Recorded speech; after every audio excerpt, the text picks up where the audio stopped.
권순진 선생님입니다. 오늘은 여러분과 38, 39번 문장 삽입 문제를 같이 풀어보려고 합니다. 우리가 지난 시간에는 35번 문장 제거 문제 풀었었죠. 문장 제거 할만했죠? 근데 38, 39번 문제는 만만한 문제는 아닙니다. 그래서 내가 4등급, 5등급이다. 내가 사실 해석 잘 못하는 친구다 하는 친구면 약간 맞추기 어려울 수도 있습니다. 그래도 우리는 학생이니까 학생의 본분은 공부지요. 그래서 도전하러 갑시다. 공부하러 갑시다. 문장 삽입 문제 어떻게 푸는가 보겠습니다. 자, 정의부터 잡읍시다. 문장 삽입이란 무엇인가? 문장 삽입이란 문장 삽입의 의미. 문장 삽입의 의미. 자, 문제에서 주어진 문장을 집어 넣으라고 할 겁니다. 주어진 문장 넣기. 논리적으로 따졌을 때 주어진 문장이 어디 들어가야 할까요? 라고 물을 거예요. 그때 여러분들이 생각해야 할 점이 있습니다. 별표 차이겠다. 별표. 여러분들이 꼭 마음속에 새겨야 할 내용 무엇이냐면 반드시 정답의 근거가 있다는 겁니다. 정답의 근거가 있다. 여러분 말이라는 게 한 문장이 앞에 와도 말이 될 수 있고요. 또 그 문장이 뒤에 와도 말이 될 수가 있어요, 말이. 근데 수능에서 답 2개 나오면 큰일 나잖아요. 그러니까 평가원이 답 2개 안 만들려고 분명한 근거를 둘 겁니다. 그래서 우리는 그 근거를 찾아낼 겁니다. 자, 그럼 찾으러 갑시다. 어떻게 푸는가? 문장 삽입 풀이법. 문장 삽입 문제 풀이법. 자, 첫 번째 할 일은 뭐냐면요. 첫 번째는 주어진 문장을 잘 읽어야겠죠. 주어진 문장 분석입니다. 주어진 문장 분석.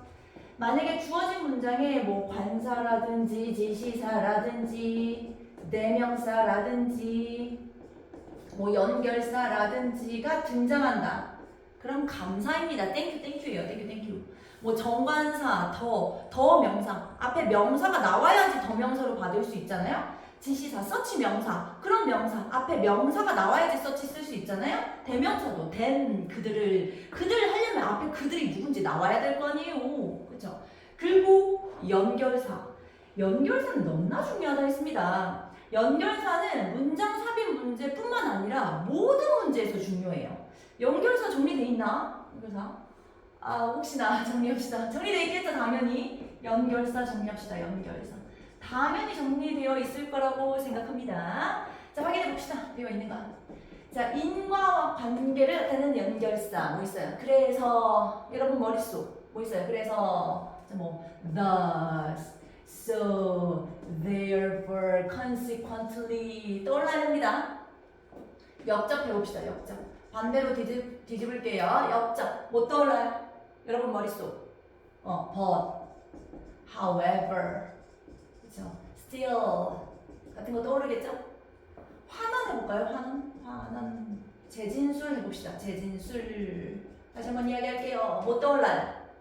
다른 말로 하면 in other words, 다른 말로 하면 that is to say, namely 막 떠오르죠? 머릿속에 떠올려야 됩니다.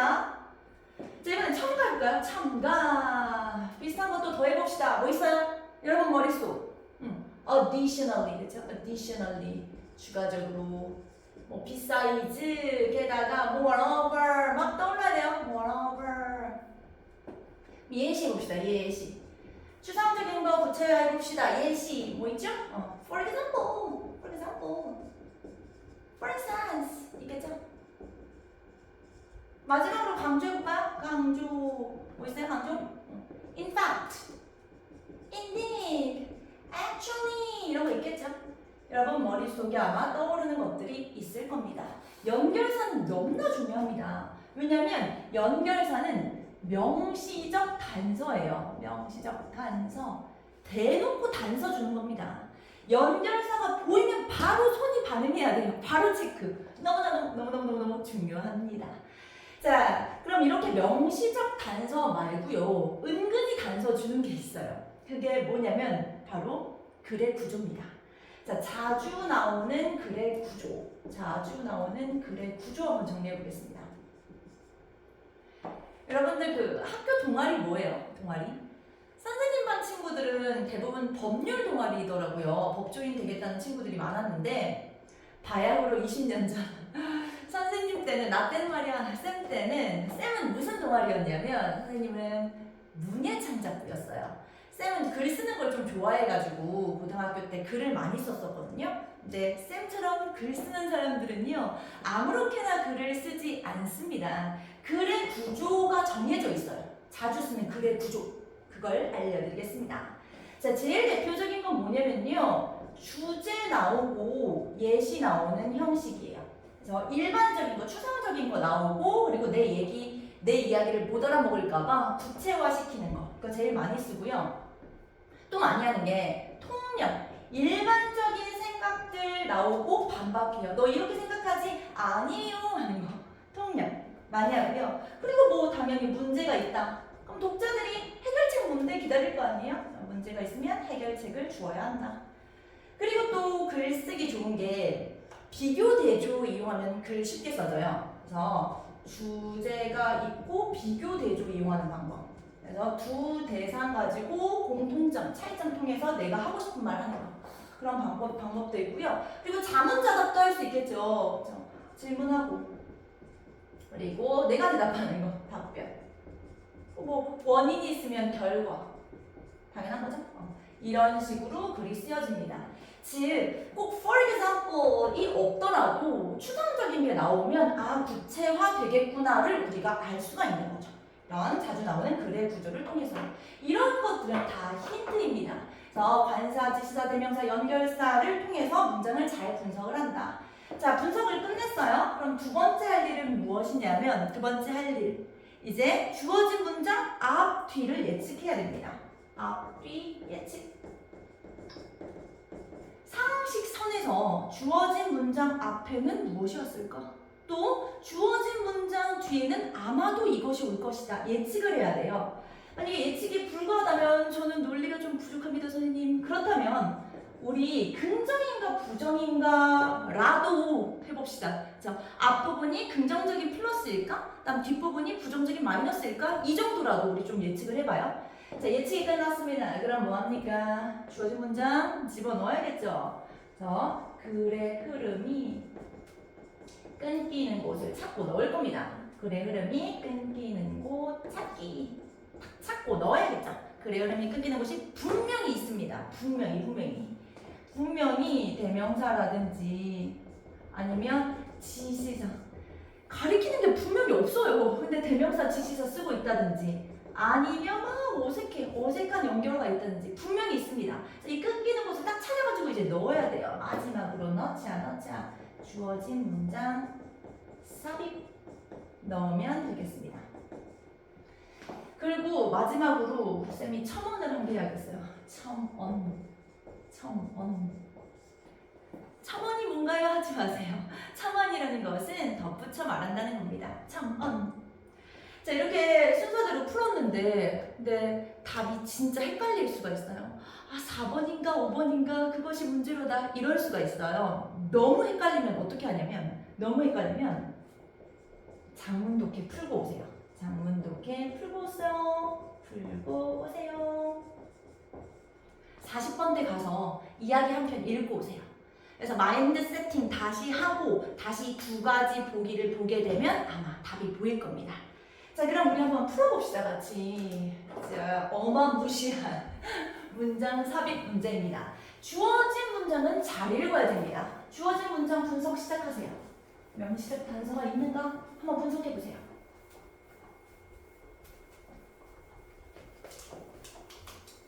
분석되나요? 앞뒤 예측도 해보세요. 과연 무슨 내용이 올 것인가?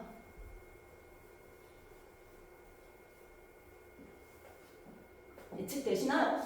같이 해볼까요? 가겠습니다. 주어진 문장 봅시다. Without any special legal protection 이러네요. 특별한 법적인 보호가 없으면요. 영업상의 비밀에 대해서 특별한 법적인 보호가 없으면요. 그러면요, however. 뭐야, 바로 나왔다. however. 정해야 됩니다. 명시적 단서입니다. 그러나요, 영업적 비밀에 대한 법적인 보호가 없으면요, 그러면 이 창의적인 사람들은요, risk, 위험을 감수해야 된답니다. 직원이라든지 아니면 계약 상대방이요, 폭로할 수도 있거든요, 정보를요.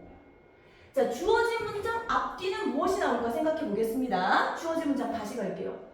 법적인 보호가 없으면요, 영업상 비밀에 대한 법적인 보호가 없으면요, 근데 없으면요, 그럼 이 창작자는요, 위협을 감수해야 된다니까요? 왜냐면 계약 상대방이요, 내 정보를 다 폭로해버릴 수도 있단 말이에요. 자, 상식선에서 주어진 문장 앞부분 뭐가 올 것 같습니까? 상식선에서 법적인 보호가 있는 내용이 올 거 아니에요? 그쵸? 법적인 보호가 있겠다. 여기다 써볼게요. 법적인 보호 있음. 자, 그럼 주어진 문장 뒷부분은 뭐가 올까요?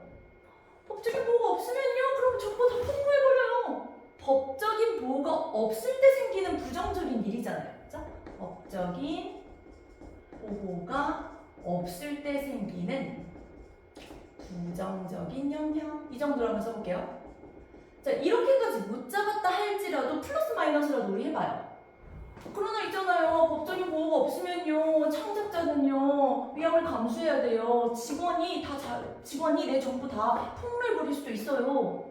그러나요, 앞부분은 플러스였을 거 아니에요. 법적인 보호 받는 거.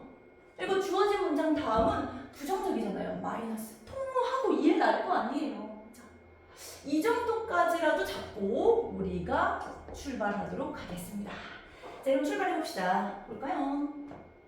영업상 비밀보호법은 목표로 하고 있습니다. 혁신을 촉진하는 거예요. 뭐일지라도 그 법이요, 목표를 조금 다른 방식으로 이룰지라도요. 뭐랑 비교했을 때? 특허법이랑 비교했을 때요. 아, 이 글 비교 대조글이죠. 소재가 지금 두 개잖아요. 영업상 비밀보호법이랑 특허법이잖아요. 아, 비교 대조 통해가지고 내가 하고 싶은 말 나타내는 글이구만. 글의 구조가 보이죠. 소재가 딱 두 개 나오니까. 근데 지금 우리는 영업상 비밀보호법에 대한 이야기를 하고 있으니까 영업상 비밀보호법이 좋아요에 대한 글이겠구나 짐작을 할 수가 있습니다. 계속 보겠습니다. notwithstanding, despite죠. 뭐뭐임에도 불구하고 특허를 얻는 것으로 인한 장점에도 불구하고요. 많은 창작자들은요, 선호한답니다. 자신의 창작물이 비밀보호법을 통해서 보호되길 원해요. 비밀보호법 좋아요.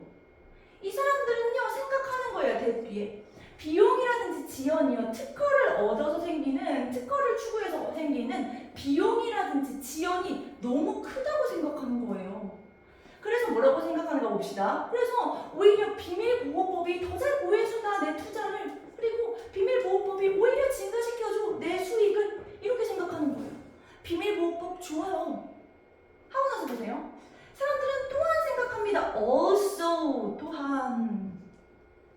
3번은 답 절대 고르면 안 됩니다. 지금 봐봐요. 2번이랑 3번이 완전 단단히 연결되어 있잖아요. They may believe.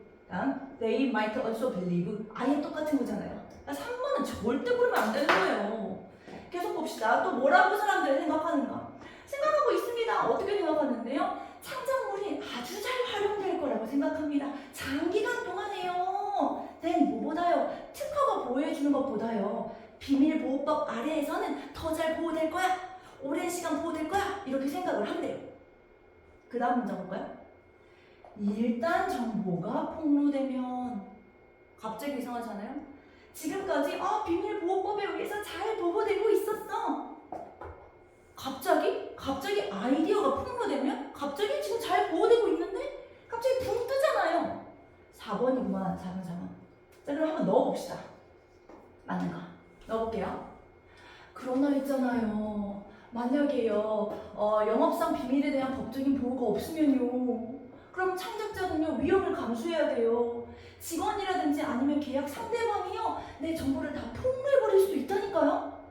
정보가 폭로되면요, 이렇게 이어지죠. 정보가 폭로되면요, 그 정보는요, 완전 공중으로 뜨는 거예요. 뭐 아래에서? 자유시장 경제라는 개념 아래서요. 내 정보 다 나가요. 다 써야 내 거.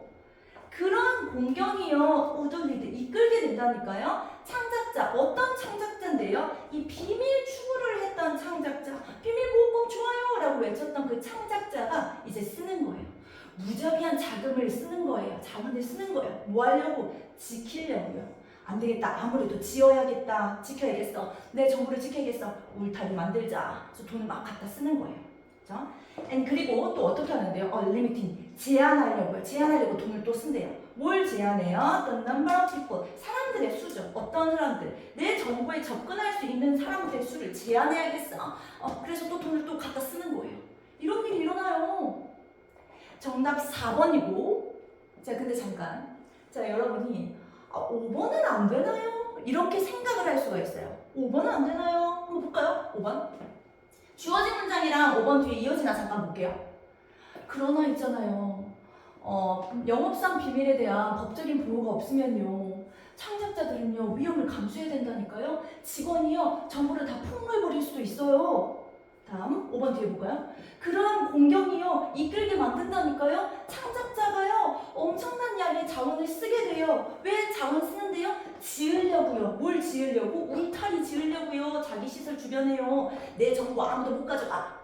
그리고 제한하려고요. 뭘 제한하는데요? 내 정보에 접근할 수 있는 사람들의 수를 제한하려고요. 그래서 돈을 엄청 쓴다니까요. 5번도 말 되지 않나요? 그쵸? 5번도 되잖아요. 말을 이어지잖아요. 근데 왜 5번 안 되나요? 만약에 5번을 넣을 것 같으면 여기가 너무 떠요. Once the idea is released가 너무 떠요. 근데 있잖아요. 아이디어가 노출되면요. 폭로되면요. 언제 정보가 폭로돼요? 여기 앞에 보세요. 앞에는 지금 정보보호법에 의해서 단단히 묶여 있어요. 그들은 또한 믿고 있습니다. 내 창작물이 잘 활용되겠지. 장기간 활용될 수 있겠지. 특허법보다 보호법 좋아요. 법적 보호법에 의해서 내 창작물이 보호돼요. 이러고 있는데 갑자기 정보가 노출되면 갑자기 나오잖아요. 그러니까 4번이 붕 뜬다고요. 그러니까 5번은 될 수가 없는 겁니다. 그러니까 정답은 빼박 4번이 되는 거예요. 재밌죠? 그래서 여러분들도 이 문장 삽입 문제 여러 개 풀면서 빼박 정답을 한번 찾아보세요. 그래서 빼박 정답의 묘미를 느껴보시기 바랍니다. 그럼 쌤은 다음 주에 다시 돌아오겠습니다. 다음 주에 만나요.